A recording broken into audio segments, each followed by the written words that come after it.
David Carter never meant to stop that night. He was a man who built glass towers from nothing, a man who'd learned that feelings were too expensive to keep. He had everything: wealth, power, and silence. Silence was safe. Silence didn't ask him to remember Anna, the only thing he'd ever loved that he couldn't keep. But on that rainy street corner, under the flicker of a broken streetlight, he saw her, a young woman, hair plastered to her face, shivering like a ghost too stubborn to leave this world behind. She didn't beg. She didn't plead. She didn't even look him in the eye. Maybe that's what made him stop, that flicker of defiance in someone the world had already forgotten. He handed her $350, a meaningless sum to him, a fortune to her. No name exchanged. Just a bill pressed into a trembling hand. He thought it ended there. The next morning, David put on his best black coat, the one he wore every year on that same day, and drove to the only place that still held his heart, the grave of Anna Whitmore, the woman who'd taught him how to love, then taught him how to grieve. Every year, he laid lilies on her grave and whispered the same promise: "I'm sorry I couldn't save you." A ritual, a wound he'd learned to keep open. But that morning, standing in the cold dawn mist, he saw something he could never unsee. There, kneeling in the damp grass before Anna's simple headstone, was the girl from the night before, the beggar with the hollow eyes and the stubborn chin. She'd laid wildflowers where his lilies should go. One act of kindness, one broken stranger, one grave. And in that moment, David's carefully locked world cracked open, a question carving itself into his mind like fresh stone. Who was she? What secret had Anna hidden here, waiting all these years for him to find? This is not just a story about money, or graves, or lost love. It's about the impossible things we carry, the wounds we think we can bury beneath success, silence, and time. The strangers who show up when we least expect them, carrying pieces of us we didn't know we'd lost. So before you look away, before you tell yourself this could never happen to you, ask yourself, what secret is your past still keeping? Because David's story proves one thing: the dead don't always stay buried. And sometimes, the people we save end up saving us right back. Keep watching, because what David found at that grave was not an ending. It was the beginning of a truth that would break him apart, heal him whole, and teach him that even the deepest love never really dies. They say the richest man is the one who needs the least. David Carter had everything money could buy: marble floors, penthouse views, gold cufflinks engraved with his initials. Yet when he lay awake at night, all he felt was the echo of a name he could never let go of: Anna. It was always the same. David woke before dawn, his silk sheets crumpled but untouched by warmth other than his own. He'd walk barefoot through his vast, silent mansion, pausing by the fireplace where Anna's photo still stood, frozen in a dusty silver frame. He told himself he kept it there because he owed her that much.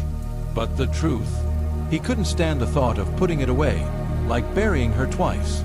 He'd shower, dress in his tailored suit, and leave for the city in his black town car. Outside, skyscrapers gleamed. He saw his reflection in every glass window, tall, powerful, but hollow inside. His assistant, Jordan, updated him on new projects. Luxury condos, shopping centers, endless deals that made his bank account fatter and his soul emptier. Every deal felt like throwing dirt on a coffin he never wanted to close. It was raining that evening. David ducked into a small cafe he never visited before. Something about the smell of fresh coffee drew him in, or maybe he just needed to feel human for a second. He ordered a double espresso. As he turned to leave, he saw her, a small figure huddled under the cafe's awning. A girl, no older than 30, wrapped in an oversized coat that couldn't fight off the cold. Her hair was tangled, her shoes torn. Yet when she looked up at him, David felt something he hadn't felt in years, a jolt of recognition, though he didn't know why. She didn't beg. She didn't even reach out. She just sat there, eyes blank, hands trembling as she pulled her coat tighter. David's hand went to his wallet almost automatically. He counted out 3 crisp $100 bills, then, on impulse, added a 50. He held the money out to her. She stared at it, then at him. No words, just a nod, and her thin fingers closed around the bills. Walking away, David felt foolish. Why give so much? Why care? He could have ignored her like the dozen other beggars he stepped over every day. Back in his car, He watched her through the rain-blurred window. She didn't run to spend it. She just sat there, staring at the money in her palm as if it weighed more than gold. Something about that haunted him. That night, David poured himself a glass of expensive scotch and sat by the fireplace. The photo of Anna seemed to watch him as the fire flickered. "What would you have done, Anna?" he whispered. She would have talked to the girl, asked her name, offered food, not just money. Anna was always the kind one, the one who saw through people's pain. David could almost hear her laughter echoing in the cold marble halls. He could see her dancing barefoot in the living room, hair unpinned, free, until she wasn't. Until the day she didn't wake up. He checked the date. Tomorrow was her birthday. Every year, he visited her grave alone, carrying lilies, her favorite. Every year, he made the same silent promise. "I'm sorry. I'm trying to live for both of us." But tonight, for the first time in years, his thoughts weren't just of Anna. They were of a nameless girl with hollow eyes and trembling hands. Who was she? Why did she feel like a whisper from his past? David finished his drink, set down the glass, and stared at Anna's photo until sleep took him, fitful and full of questions he didn't know how to ask. Sometimes the smallest encounters plant seeds in places you thought were long dead. Tomorrow, David would keep his promise to Anna. But tomorrow, the past he thought was buried would stand before him, alive, fragile, and holding secrets that could change everything he thought he knew about love, loss, and himself. They say the dead can't speak. But sometimes, they send whispers through the living, through a glance, a name, a stranger kneeling where no stranger should be.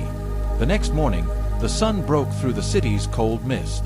David dressed in the same black coat he wore every year, the one Anna used to tease him about, saying he looked like a lonely poet when he wore it. He carried a bouquet of fresh white lilies, wrapped in soft paper. His driver dropped him at the old cemetery gates. No press, no entourage. No one knew about this ritual. This was his secret grief. As he walked the familiar path under rows of ancient oaks, the air smelled of wet earth and distant flowers left by other mourners. He hated this place, yet he clung to it like an anchor to the memory of her. David turned the last corner to Anna's grave, a modest marble headstone with her name, birth date, and nothing else. She had hated fuss and wanted no epitaph. "Let people remember me in their own words," she used to say. He stopped in his tracks. Someone was kneeling there, a figure in that same tattered coat. The beggar. The girl from last night. She sat cross-legged in the damp grass, head bowed. In front of the headstone, she'd laid a small bunch of wildflowers, plucked from somewhere nearby, their petals already wilting. David's breath caught in his throat. For a moment, he wondered if he was dreaming. The woman didn't see him. She just sat there, lips moving soundlessly as if whispering secrets to the grave. He stepped forward, boots crunching on wet leaves. The girl flinched but didn't turn. "What are you doing here?" David's voice was rougher than he meant. She looked up slowly. Her face was clearer now in the morning light, pale, thin, eyes wide but tired. There was something about her eyes that twisted something in his gut. "I didn't mean any harm," she said quietly. "I'll go." "No," David's voice cracked. "Tell me why you're here. Why Anna's grave?" The girl's fingers clutched the coat tighter. "I just wanted to see her. Please." "You knew her." His mind spun. She looked too young. But the math. Could it be? She didn't answer. She tried to stand but stumbled. Her legs were too weak from the cold. Instinctively, David reached out and caught her elbow. For a second, their eyes locked. A flash of something. Fear? Recognition. "Who are you?" he asked, softer this time. "What's your name?" David's driver glanced back in surprise when David helped Lily into the back seat of the sleek black town car. She sank into the leather, trying to make herself small, eyes darting between David and the window. The car pulled away from the cemetery, leaving Anna's grave behind. But to David, it felt like Anna had followed them, her presence now heavier than ever. She swallowed hard. "Lily." He repeated it like tasting something familiar. "Lily, how did you know Anna?" She looked away. "I can't, not here." David looked around. The cemetery was empty, but the chill in the air made Lily shiver violently. He had a dozen questions burning his throat, but he bit them back. He pulled his coat off and draped it over her shoulders. "Come with me," he said. "You can tell me everything inside. Somewhere warm." She looked like she might bolt, but her lips were blue, and the tremble in her hands betrayed her. After a moment's hesitation, she nodded. They stepped into David's mansion. Warm lights, marble floors, and the echo of luxury that seemed to mock Lily's torn shoes and dirty sleeves. She stood at the threshold like she was afraid to breathe. David gestured for her to sit near the fireplace. He poured her tea, real tea, brewed just the way Anna liked it. He didn't know why he did that. He sat across from her, elbows on his knees. "Talk to me. How do you know Anna?" Lily stared into the fire. Her lips trembled as she spoke. "I don't know her. Not really. I only have pieces." David's brow furrowed. "Pieces? Explain." Lily lifted her eyes. There was an ocean of grief there that startled him, like looking into a mirror of his own. "She was my mother," Lily whispered. David felt the air punch out of his chest. The world seemed to tilt sideways. He laughed, a sharp, humorless bark that startled Lily. "No, that's not possible. Anna didn't have a child. She would have told me." Lily didn't flinch. "She didn't want you to know. She was trying to protect you." "From what?" But Lily only shook her head.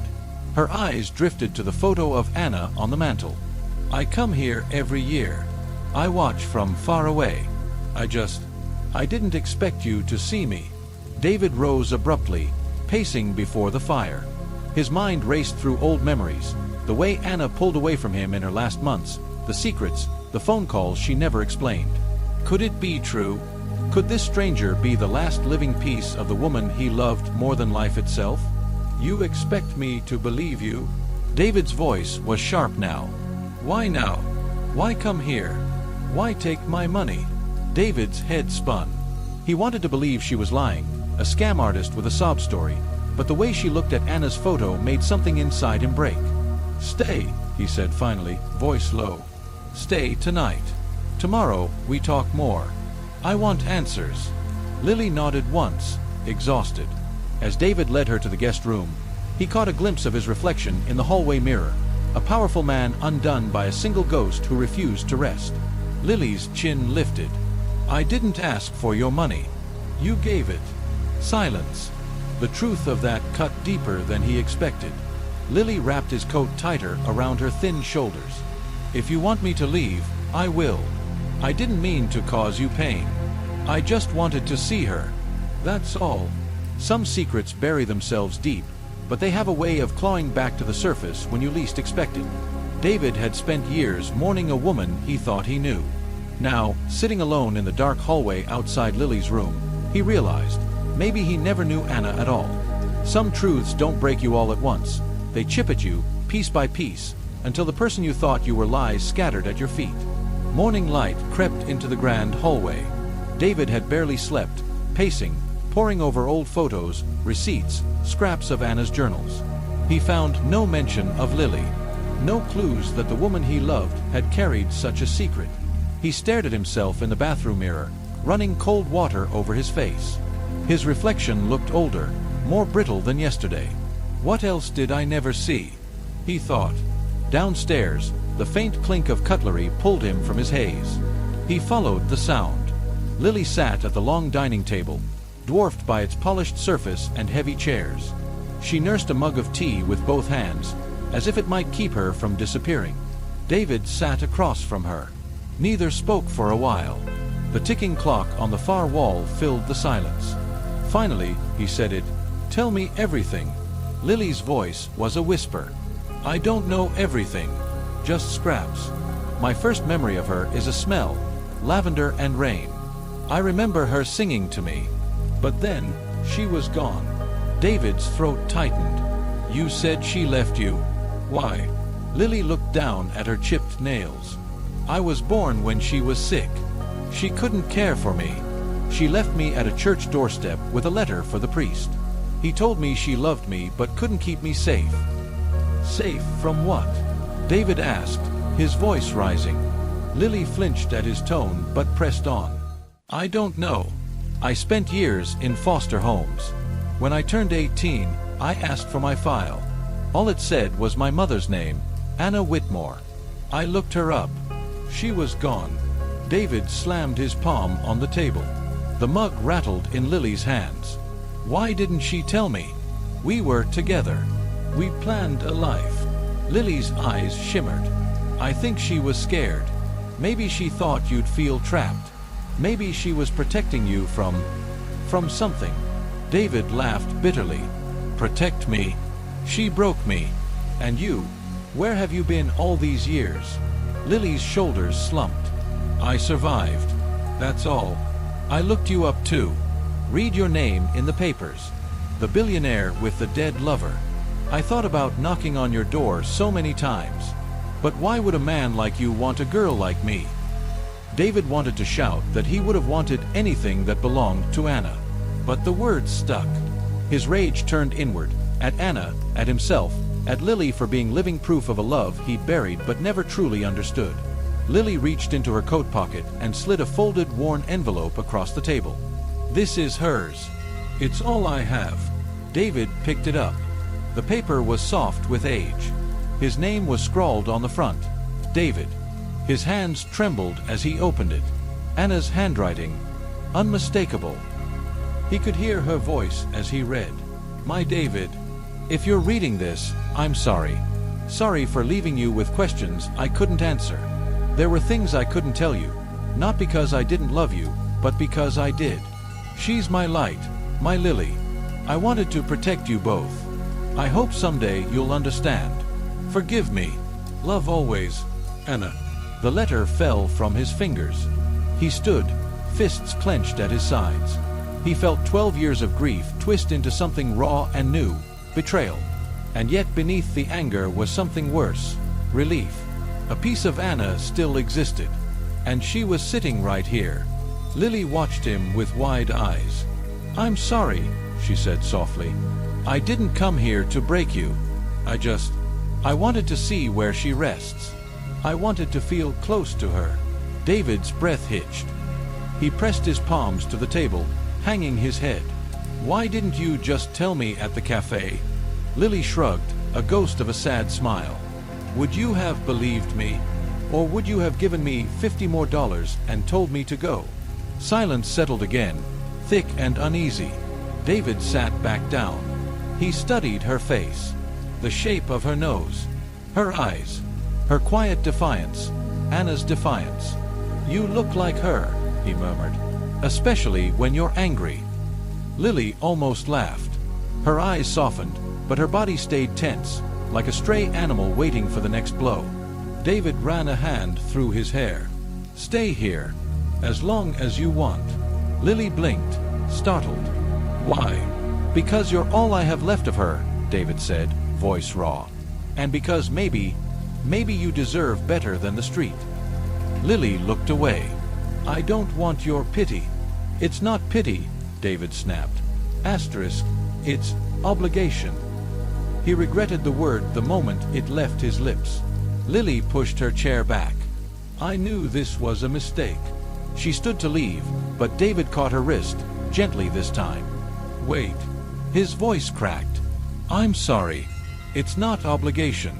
It's something I don't even know how to name. Lily studied him, this powerful man unraveling in front of her. She sank back into her seat. If you really want to know the truth, Lily said, voice low, there's more. I don't know who my father is. My files don't say. But maybe it was you. David's heart stuttered. What? Lily's eyes flickered. I've done the math. I was born about 9 months after you two broke up the first time. Did you know she was sick back then? David closed his eyes. Yes. She said she needed time. I thought she wanted freedom. Lily's voice was barely a whisper. I think she wanted you to have freedom, to not be tied down. David felt something inside him fracture again, but beneath the ruin was a spark of something he hadn't felt in years. Hope. Hope that maybe, just maybe, this girl wasn't just Anna's legacy. She might be his, too. Some truths cut deeper than lies. But for the first time in years, David felt a wound that might finally heal. if he had the courage to tear it open, search its depths, and face what he'd buried with Anna so long ago. Trust is fragile, like glass. And sometimes, to see through it clearly, you have to break it first. The letter and Lily's words clung to David like a fever. He couldn't eat, couldn't focus on the calls his assistant brought him. He paced the study while Lily sat curled on the leather sofa, knees hugged to her chest. She looked like she wanted to vanish into the cushions. Finally, David spoke the thought that kept him awake all night. I need to know. We need to know. If you're mine. Lily's head lifted, eyes wary but unsurprised. A DNA test. He nodded. Yes. I'll arrange it today.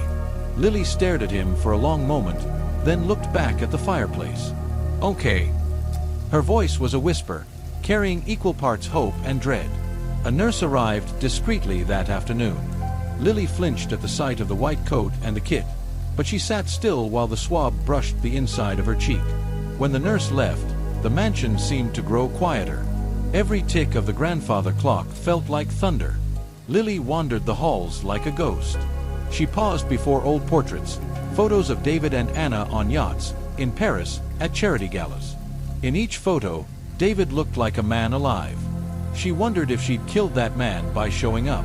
David found her standing at the window, watching the rain. You never remarried? She asked without turning. No. No children? No. She hugged herself tighter. Why? David swallowed. Because none of them were Anna. That evening, David tried to make her comfortable. He cooked, or rather, attempted to. Anna used to tease him for burning toast, but tonight he tried anyway. Scrambled eggs and toast, simple. He placed the plate in front of Lily at the kitchen island. She poked at it, then offered a tiny smile. It's not bad. He laughed, the sound awkward in his own throat. Liar. They ate in silence for a while, the only sound the rain tapping the glass. Then Lily spoke. What happens if I'm yours? David looked at her, really looked. This broken girl with her mother's eyes, sitting at his table like a secret gift from a ghost. Then your family, he said simply. And if I'm not? David hesitated. Then you're still Anna's. That's enough. Lily's eyes shone, but she turned her head so he wouldn't see. Despite the warmth in that moment, the days that followed were tense. David arranged new clothes for Lily, but she wore her old coat like armor. He offered her his study's guest room. She preferred the small attic, claiming it felt more hers.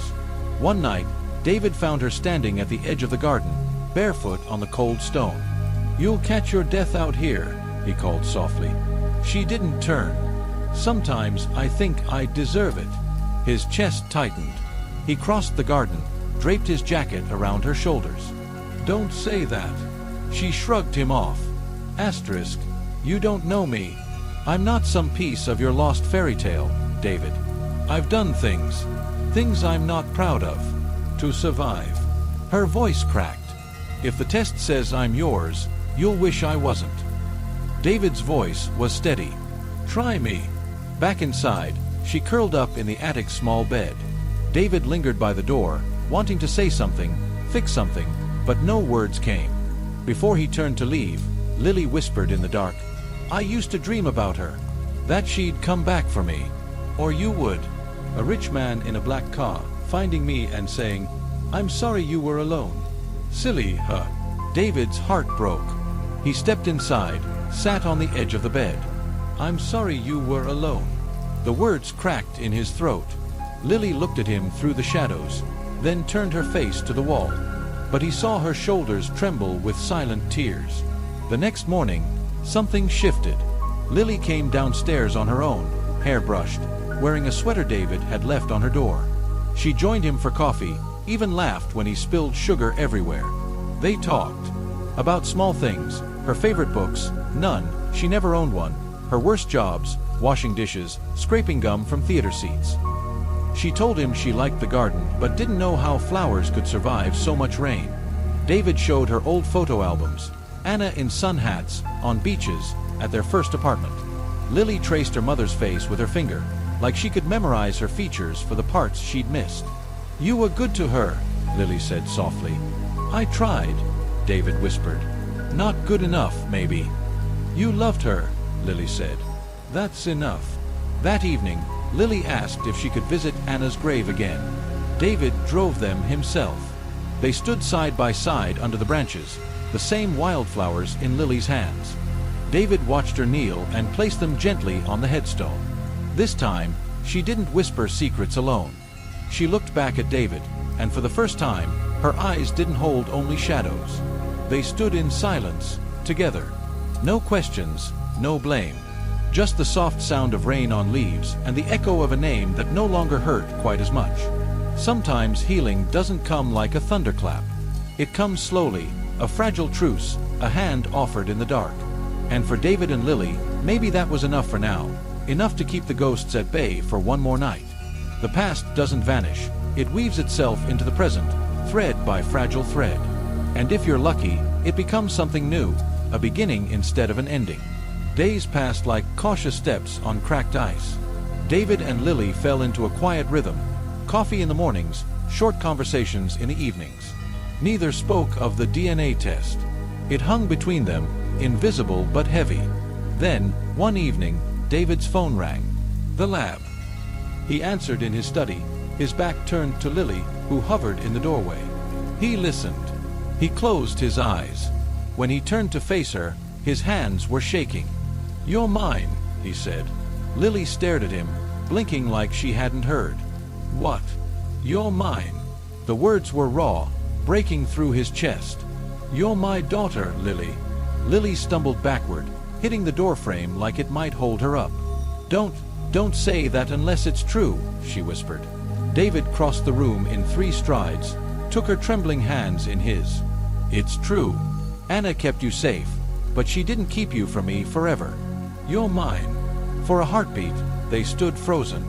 Then Lily sagged forward, and for the first time since she'd walked into his life, she let herself fall into his arms. She sobbed into his chest. David held her like he'd wanted to hold Anna all those years ago, like he could gather every lost year in the circle of his arms and make it whole again. But when the tears dried, reality settled in like dust. Lily pulled back. "So what now? You're rich. I'm just me. You'll get tired of me. Or embarrassed. Or you'll see I'm not worth claiming." David cupped her face in his palms. "You listen to me, Lily Whitmore Carter. You're my daughter. That's all that matters. Money doesn't change that. Shame doesn't change that." She searched his eyes for the lie, but found only the same raw grief she carried. Maybe that was enough. Later that night, David led her to his bedroom, not to show off wealth, but to show her a small wooden box on his dresser. He opened it and pulled out a locket, gold, delicate, Anna's initials engraved on it. "She gave me this on our first anniversary. I've kept it all this time." He pressed it into Lily's palm. "It's yours now. She'd want you to have it." Lily held the locket to her chest like it was the last warm thing in the world. For a moment, she looked more like a child than the battle-hardened survivor she'd learned to be. Days turned to weeks. Lily started sleeping in the guest room instead of the attic. She let the staff buy her new clothes. She let David cook, badly, and laughed when he burned the toast again. They talked more. She told him about the shelters, the nights she went hungry. He told her about the nights he drank himself numb beside Anna's grave. Neither story was easy, but they didn't have to be.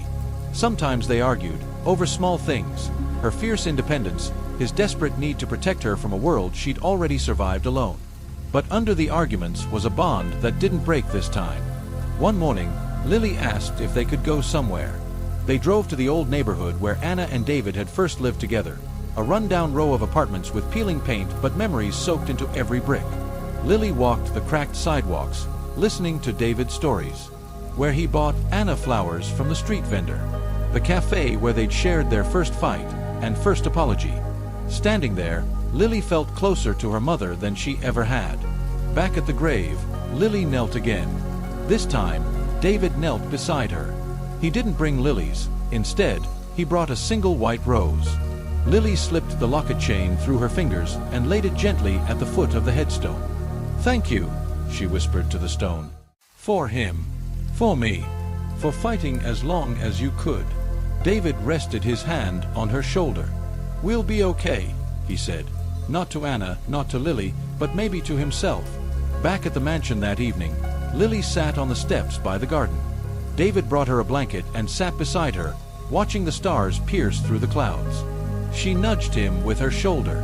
"You know I'm not good at being somebody's kid, right?" He laughed softly. "I'm not good at being somebody's father. We'll figure it out." She leaned her head against his arm. For a long moment, neither spoke. And for the first time in years, David didn't feel like a man haunted by the dead. He felt like a man living for someone. Someone real, someone here. Sometimes family is buried in secrets. Sometimes it's hidden in strangers. But when it finds you, you hold on, no matter how imperfect, no matter how late. Because love, even broken and battered by years, is still love. And that's enough. When he handed Lily that $350, he didn't know he was handing hope to his own daughter, a piece of himself he'd never dared to dream existed. When he saw her at Anna's grave, he thought the past was mocking him. Instead, the past was reaching out, asking him if he was ready to love again, to heal what he thought was beyond saving. In the end, it wasn't the money, the mansion, or the name that made them family. It was the simple truth that broken people can find each other and choose not to stay broken.